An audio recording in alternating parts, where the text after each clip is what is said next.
Paramashivoham Om Nithyananda Paramashivoham Om Nithyananda Paramashivoham Om Nithyananda Paramashivoham Om Nithyananda. Now, post your experience of power manifestation in the chat.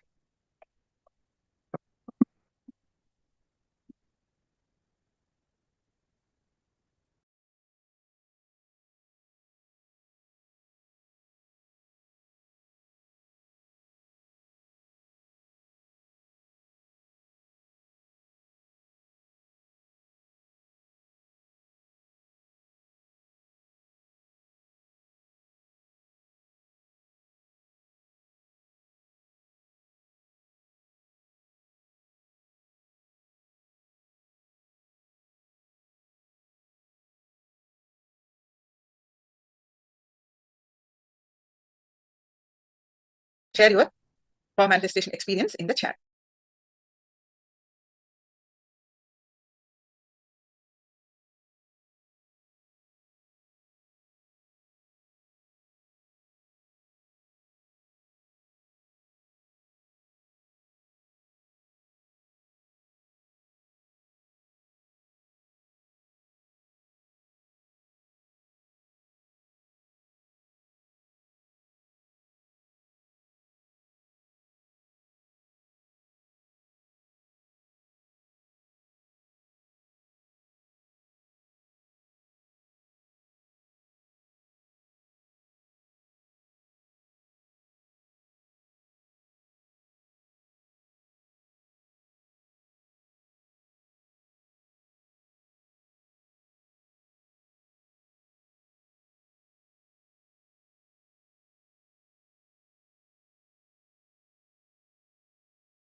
Let's resume our session.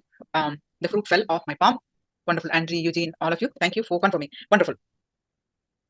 Now let's start resume our session of the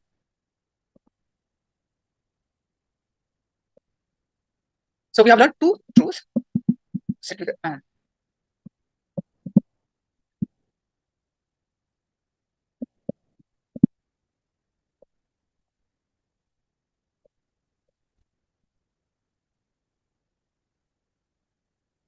next one. Sit with the third truth. Finally, at the spiritual level, the moment we understand that we are deeply, totally, and intensely connected to the whole group, to the whole universe, not only do we start experiencing the bliss, but also start actually living. This opening up leads to the opening up of the many different dimensions of our being. We can't even begin to imagine the many different dimensions and possibilities that will open up to us when we disappear into this collective consciousness. As of now, with one body, it is such a feeling of joy sometimes, isn't it? Then imagine what will happen when you have so many bodies. Imagine that one body is an air conditioner and the other one is a heater. Imagine 3 different bodies in different countries enjoying different cultures. Similarly, if the multitudes of bodies increase, so will the joy, the bliss. Whatever we experience as individuals, we will be able to experience far more when we are a part of the collective consciousness. During the entire Nithyananda Spurana program, you will realize that you are part of the collective consciousness. It will not stop there. You will realize that not only you are part of, but you are the collective consciousness. Remember that you are not just an individual consciousness as you think. As you start traveling deeper and deeper, layer by layer, the realization will dawn that you are just one with everything. As a result, you start feeling a sense of well-being in the mental layer, the pranic layer, the etheric layer, the physical layer, and all the other layers, and automatically all diseases disappear. When you really experience that you are the boundaryless consciousness, it is an unbelievable experience that is difficult to describe. I have seen people at the end of the program in such an ecstasy that they forget their name, their identity, their social status, their education, their qualifications, their wealth, their religion, everything that they are and that they have. They respect every other individual in the hall with such a flowing love and gratitude. All of them fall at the other's feet. I've seen father-in-law falling at the feet of his daughter-in-law. In India, this never happens. It is too much to ask, as per the traditions followed in India. However, this has happened at the end of the program only because he is able to see the divinity in her at that moment. The mother-in-law sees the divinity in her son-in-law and falls at his feet. Grandparents touch the feet of grandchildren. Bosses or owners touch the feet of people working under them. This experience of oneness or collective consciousness makes us forget all differences in name, wealth, social status, and prestige. Whatever we think as ourselves, all of it just disappears. And what we truly are is revealed. I have seen that by touching the feet of their worst enemies, people simply forgive and forget the past. They experience such a deep level of consciousness, such bliss, that literally the ego disappears. They just go around and see God in everyone, and they are in bliss, ecstasy, collective consciousness. Mind you, it is not that they are visualizing or hallucinating. When the experience happens, the whole group realizes that they are all one and the same. They are not different entities. A small story. There was a farmer who grew superior quality and award-winning corn. Year after year, his corn won honor and prizes in the state fair. One year, a newspaper reporter interviewed him. The reporter wanted to find out something interesting about the farmer who grew the best corn. During the interview, the reporter discovered that the farmer shared his seed corn with his neighbors. How can you afford to share your best seed corn with your neighbors when they too are entering their corn in competition with yours each year? The reporter asked. Why, sir? Said the farmer. Didn't you know? The wind picks up pollen from the ripening corn and swirls it from field to field. If my neighbors grew inferior, substandard, and poor quality corn, cross-pollination will steadily degrade the quality of my corn. If I am to do good corn, I must help my neighbors to grow good corn too. The farmer gave a superb insight into the connectedness of life. His corn couldn't be better or improved unless his neighbor's corn also improved. The farmer had learned the secret to harmonious life. If we choose to be at harmony, we must help our neighbors and colleagues to be at peace. If we choose to live well, we must help others live well too. If we choose to be happy, we must help others find happiness. We must work with others because we are all connected with each other. No matter how remote it may seem, the value of a life is measured by the lives it touches. Only when we experience the collective consciousness can we realize and experience the meaning of the word bliss, eternal bliss, Nithyananda.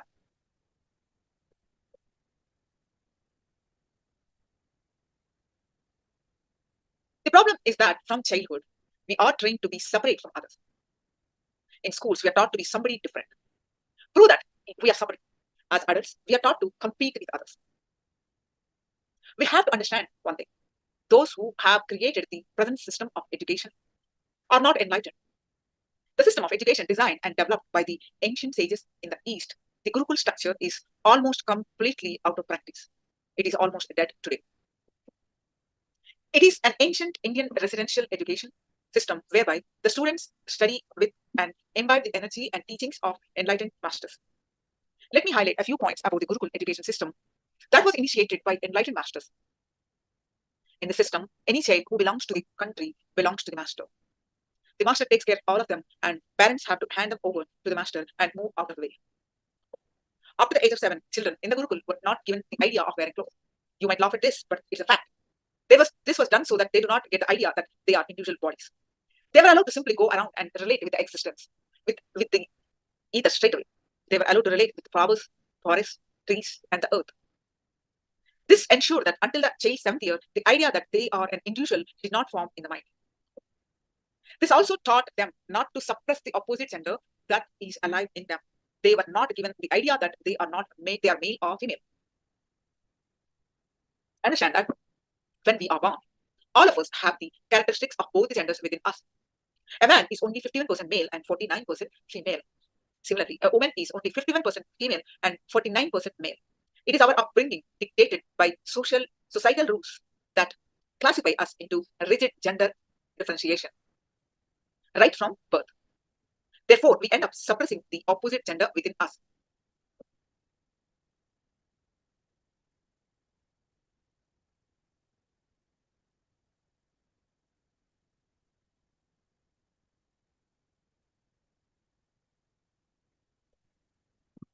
Try to follow only these few things with your kids. First, do not separate the upper and lower body with clothes that grip at the waistline. Make them wear a single piece cloth that cover the whole body as one. Next, do not encourage anything that will develop the idea in them that they are somebody. We commonly believe that this is what builds their identity and self-esteem, but this is where we are making serious mistakes. In the ancient Gurukul system, at the age of 7, both the boys and girls were given a meditation technique. Even if they are formed such an idea that they are male or female, they used this meditation technique to dilute that imbibed feeling. This meditation technique helped them to flush out the feeling of gender uniqueness again and again, and help them tune into the collective consciousness. This is what we now call the Gayatri mantra, a sacred chant taught before adolescence. From 7 to 14, they practiced the Gayatri through which they continuously connected to the collective consciousness. By the age 14, by the time they reached adolescence, they would have had a glimpse of the collective consciousness and its blueprint. After they have had the glimpse of the blueprint, depending on the intensity of that glimpse, they would be given a deeper meditation technique so that they could go deeper and deeper into themselves. Thus, by age 21, they had every opportunity to become enlightened. I will tell you honestly that there was a time when 70% of the people were enlightened. The remaining 30% were working towards it. The societal structure created by the enlightened master consisted of people either already enlightened or those who were working towards it. There was no other category. Just these two categories, achieved and working towards it. Enlightened and seekers. Unfortunately, we have lost that system. We have a Gurukul system in the British ashram in India. You should see the children, how joyful and alive they are. They wake up at 4:30 a.m. every morning and start their day. They grew up doing various things from worship to studies to travel studies to whatnot. They are such lucky children because their hero, their idol, is an enlightened being. They unconsciously imbibe the enlightened body's language. Collective consciousness is what we call God. The whole is what we call God. When you are whole, you are holy. You must have heard about the Ras Purnima described in the Bhagavatam, the story of Sri Krishna. The full moon night when the Ras Leela was performed, it refers to the collective experience that Krishna gave his gopikas, the women cowards. It is a beautiful example of collective consciousness. Most of us have no idea or a wrong idea about the Ras Leela. It has got nothing to do with the physical plane. It was actually a ground experience of collective consciousness. Krishna gave the ultimate experience of collective consciousness to the entire group. Our thoughts and energy flow have the capacity to create and attract incidences and people of the same nature. There is a beautiful research you should know about. One Japanese doctor, Masaru Emoto, has done a beautiful research on water and published a book called Hidden Messages from Water. It is a beautiful book. He is a great scientist. He is not only a scientist, but a person who works on different possibilities untiringly, working on the power of the mind over matter. He took many cups and filled them with water. All the cups were filled with water of the same chemical composition. Chemically, the water in all the cups were the same. He kept the cups in several rooms. All the environmental conditions like room temperature, humidity, etc. were the same. Everything was controlled perfectly. Every day, he would enter into each of the rooms and relate with the cups of water. In one room, he would create some positive thoughts like peace, bliss, joy for 5 minutes and come out. He would then go to the next room and create some violent thoughts like war, terrorism, violence, anger, and come out. He would go to the third room and chant some words from the Dhammapada, Buddha's teachings. Finally, he flowed the water from each of the cups and took pictures through a microscope. His results are published in the book called The Hidden Messages from Water. The results are simply shocking. The water on which he used positive words was shining like a diamond. The water on which he used the negative words looked like a ghost, dark, distorted, and dense. The water on which he used Buddha's teachings looked divine and beautiful, not once or twice, but he did this experiment several hundred times and found the same result. If you find time, go through that book, Messages from the Water. Understand, if your thoughts can affect the water in the outer world, water in a small cup, can't it affect the blood which is flowing in your body? The first thing is to understand that your thoughts can affect the outer world.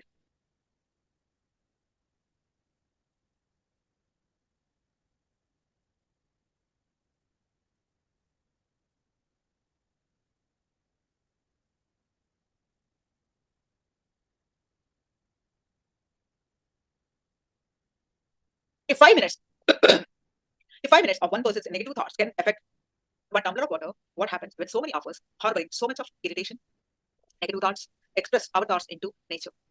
Won't nature be disturbed? Natural calamities are only because of our collective negativity. When we release so much of negativity, where do you think all this will be deposited? How else will it be expressed but only in the form of natural calamities?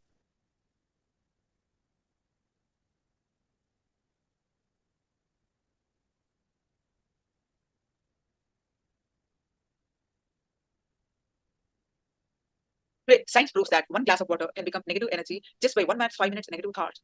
Then imagine billions of people constantly radiating negativity, negative thoughts, negative words, and negative energy. Why will the ocean not be affected? Why will tsunamis not happen? Naturally, we are abusing the nature by our negativity. We are imbalancing nature by our own negativity and blaming nature for it. A small story: guilt, the greatest sin. Now, we'll listen from Swamiji. Before that, let me narrate the story. A great say. Now, mental layer is associated with guilt.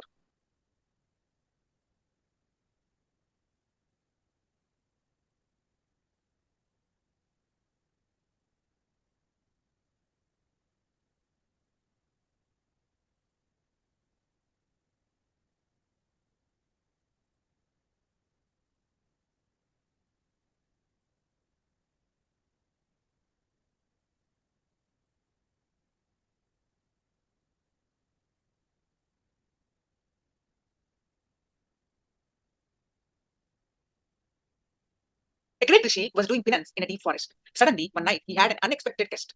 There was a knock on his door. There was a man standing at the doorway. He requested the rishi, "Can I stay here tonight? Tomorrow morning, I will leave this place." The rishi said, "You are welcome. Please come and stay." The next morning, the rishi casually inquired, "Who are you? Where are you from?" The man said, "Please don't be frightened. I'm a thief. Last night, I robbed the palace and escaped. I came to your hut straight away. I'm very happy that you took care of me by giving food and shelter. I'm leaving. Please bless me." So saying, the man left. The rishi felt very disturbed. What a big sin I have committed by giving shelter and food to a thief. He started weeping, not knowing how to atone for the sin. He wanted to wash away his sin. He started praying, "Oh God, please forgive me. I don't know what I should do to remove the sin. I gave shelter and food to a thief for one full night. Please forgive me." He was weeping and wailing. Suddenly, he heard a voice from heaven. The voice was also weeping. He was surprised. He asked, "Who is it weeping?" From the above, he heard a voice, "I am God. I am weeping." Surprised, the rishi asked, "Why are you weeping?" God replied, "You gave shelter to the thief for one day. You think that it is a big sin. I am giving him food and shelter every day. Where will I go and wash my sin? That is why I am weeping." There is a beautiful thing to be understood from the story. The rishi had a strong idea that he is holier than the thief. He had more ego than compassion in him. The ego was shaken by God's message. All our guilt, all our rules, all our morality, and all our ideas of right and wrong are created only by these types of rishis and priests. Not all rishis, but all the type who think they are holier than others, that they are purer than others, that they are greater than others. They created the rules that created guilt in you. Now we'll listen from Swamiji more on the guilt, about the mental layer. Now, whatever you're understanding so far, please pen them down. Type it in the chat. Whatever you're understanding so far, please pen it in the chat.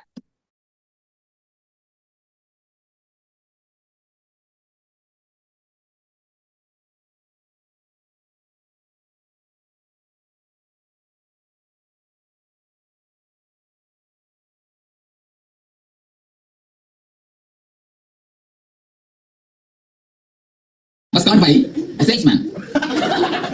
Salesman caught Mukund. He wants to somehow sell an elephant. And he told Mukund, "See, I have a brand new elephant. Just now, it is from Africa. I'll give it to you, total, full elephant, just for $100. Mukund said, "What will I do with the elephant? I don't want the elephant. Neither I can feed the elephant or I have a place to keep the elephant. No. The man said, no, you don't know. It is 10 feet tall, with black, and with 4 legs and 1 big tail, and finished with a big 2 trunks. Don't miss this golden opportunity." Mukund said, "I understand. I have only 3-bedroom apartment. In the 13th floor, I cannot keep the elephant anywhere. Better you find somebody else who can keep and maintain." They said, "No. You don't know the grandeur. You don't know the grandness. Just if you want to see, come with me in 10 minutes. I'll show you how grand it is. You do not know the majesty in which it walks, the way in which it shouts. You do not know the grandeur. Don't miss this golden opportunity. You must have one. Only then you will really feel like a king. Do you have the desire to feel like a king or not? So you will really feel like a king. Have one." Mukund almost went mad and screamed at him, "Fool, I tell you, I have only 3-bedroom apartments, and that also in 13th floor. Where will I keep? Leave me and go to somebody else." Salesman said, "You see, if you really want really a good deal, take this one elephant. I'll give you one more elephant just for $50. Just for $50, I'll give you one more elephant. It's a really good deal. 2 elephants just for $150. Full 2 elephants just for $150. You can never have anywhere." Then slowly Mukund gave a thought to himself and said, "Now I think it's a good deal. Now I feel it's a good deal." You see, whenever it is available cheap, whether it is useful or not, you try to possess it, get it, collect it. Same way, you collect something in your system just because it is cheap. That is what is guilt. The next topic is the desire. What comes after the desire? Tell me. That's the usual experience of everybody after any desire, whether it's ice cream or ice. Ice cream or ash. After any desire, what comes? Whether it's ice cream or ash, whatever it may be, the thing, you will have the guilt. Just after the desire, automatically guilt follows. And you miss to understand one thing. The guilt is the thing which makes the desire to come back. You see? It's like a vicious circle. Here is desire, here is guilt. After the desire, once the desire is passed, guilt comes. Naturally, when the guilt goes, it brings desire. Then when desire goes, it brings guilt. When guilt goes, it brings desire. It's a vicious circle. Always, one follows the other. If you take deeply the oath, I will not smoke. The moment you finish the oath, your mind will be asking to have a smoke. If you take much deep oath, then as early as possible. If you take the oath in a very simple way, one day you may be able to keep it up. If you take the oath with full power, not even 2-3 hours. Always desire follows the guilt follows the desire. It is the high and low energies. When you are high, you are in a desire. When you are low, you create guilt. If you want to really enjoy some desire, have guilt about it, then you will never forget. That is what is truth. If you don't have guilt, you will go beyond the desire. I tell you, these so-called moral teachers who create guilt in you, only they are the real people who are the root for all the pornographies, who are the root for all the immoral activities. Because they create guilt in you. That's a beautiful expression by Vivekananda. When he quotes on Patanjali, he says, you should never give morality. You should always give the understanding. Never the conscience, always consciousness. Now, we should not kill others. This is the basic thing. If you say that as a rule, as a morality, if you kill here, you will get hell. If you are taught as a morality, if you kill, you will be caught by the police. Just as a rule, as a morality, what will you do? When police is not there, you will do the same thing. Or you will be just waiting. When the police will leave, if police does not leave, you kill him also. You just wait for the opportunity. You are just burning, bubbling. You just wait for the opportunity. When it comes, you burst it out. Same thing if you would have been given as understanding.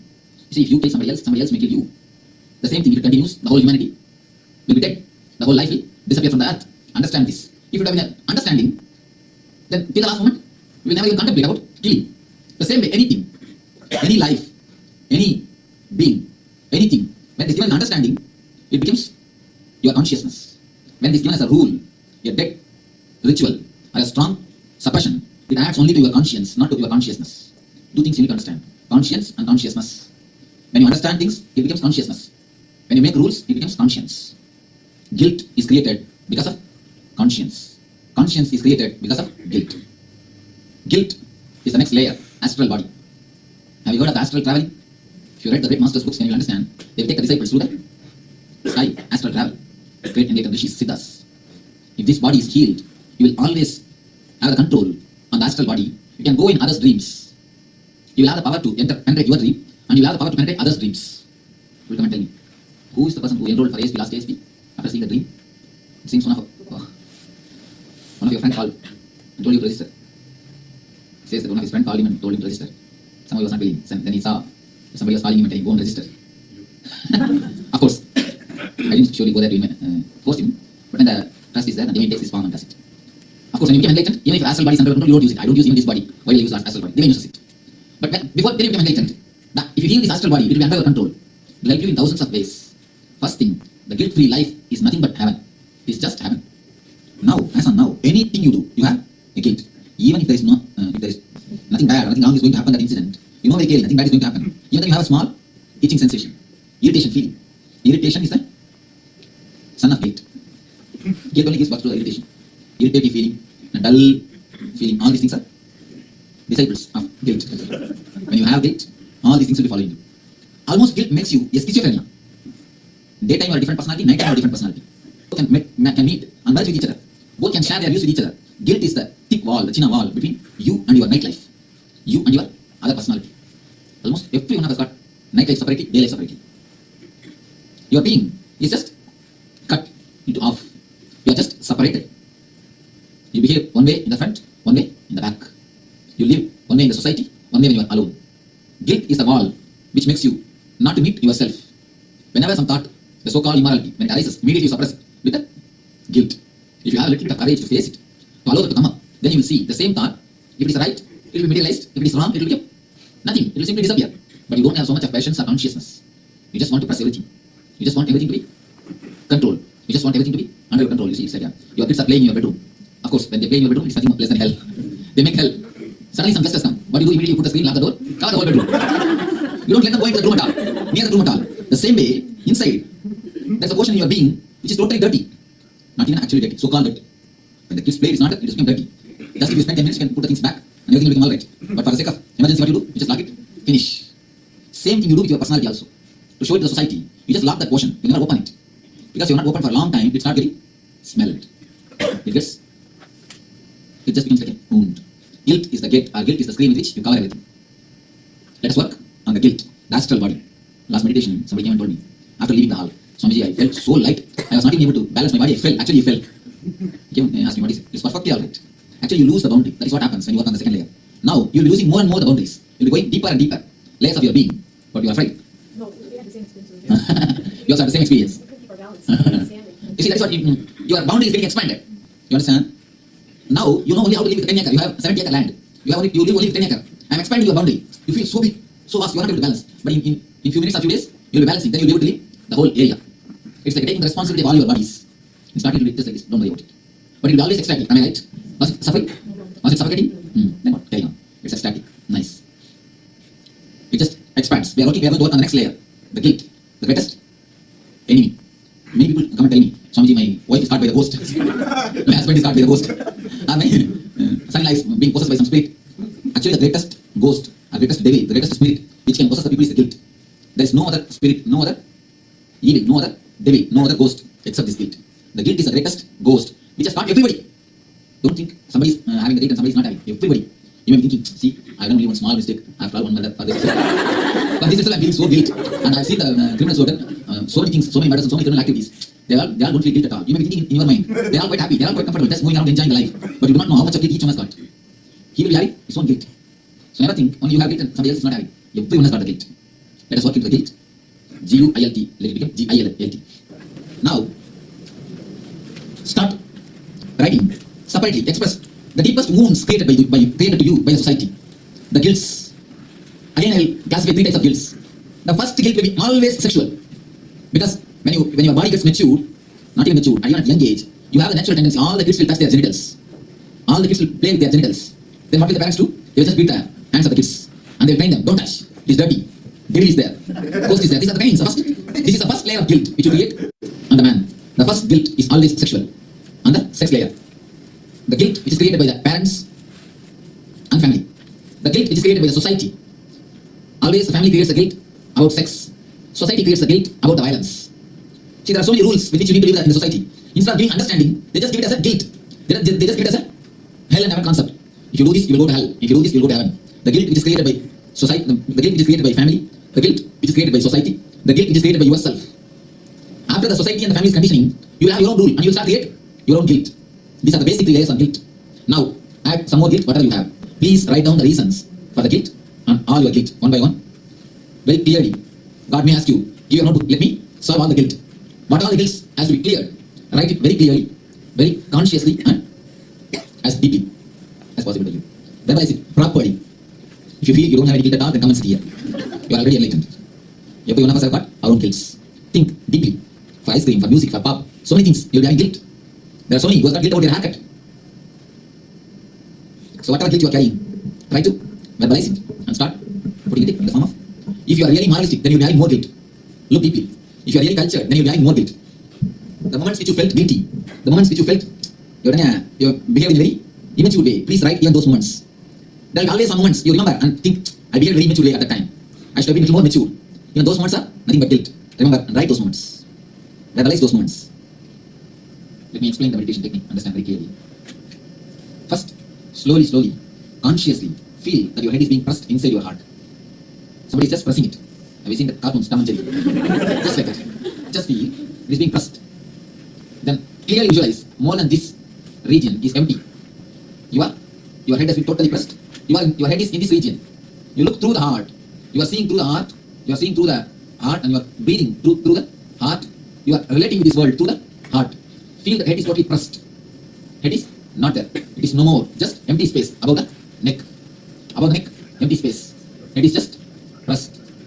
First session, of course, time will not be told to you. First session, because when all of you reach that experience, only then I will be able to guide you to the next experience, to the next state. experience. Only thing I will do to guide you to the next. So time is not known now. Till all of you lose your head, you have to go on to the next. I cannot say anything about it. A small story. Once the Moore got into the stage and started singing. Then people all shouted, once more, once more. He was just pampered like anything. He felt he's honored. And again he started singing. Again people asked, once more, once more. Again he sang.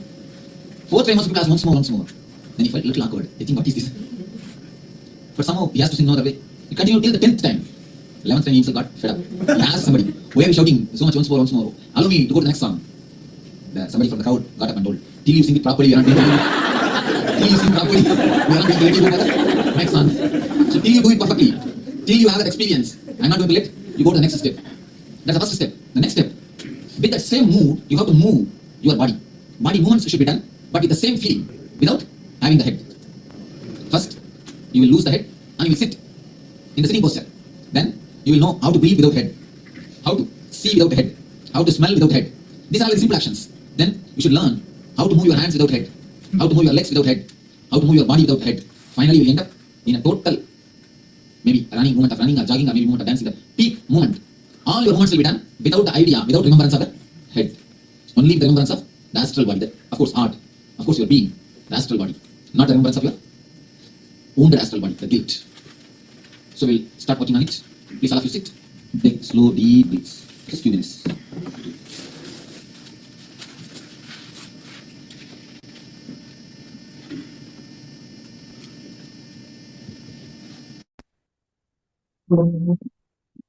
Yes.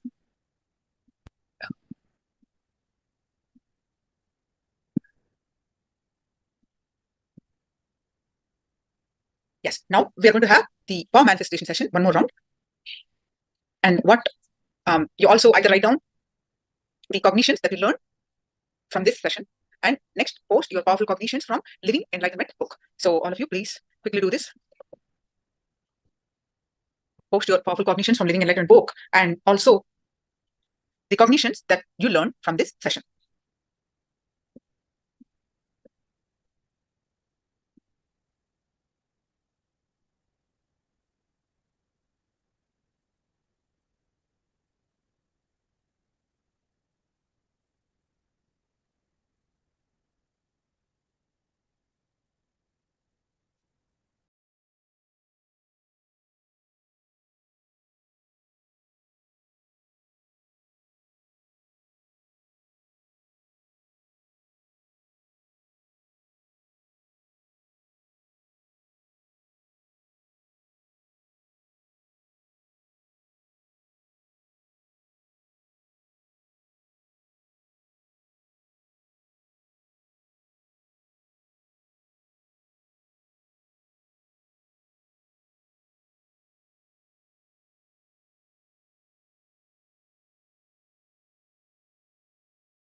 Please sit straight with your objects in your hands.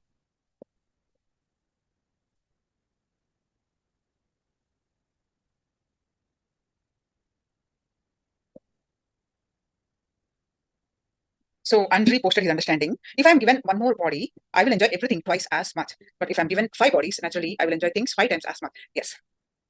That's beautiful understanding. Perfect. So now let's do one more round of the power manifestation of consciousness over matter. So please sit with your objects in your hands. For those of you who are comfortable, you can do with the 2 hands also. You choose your level of manifesting. Let us start. Visualize.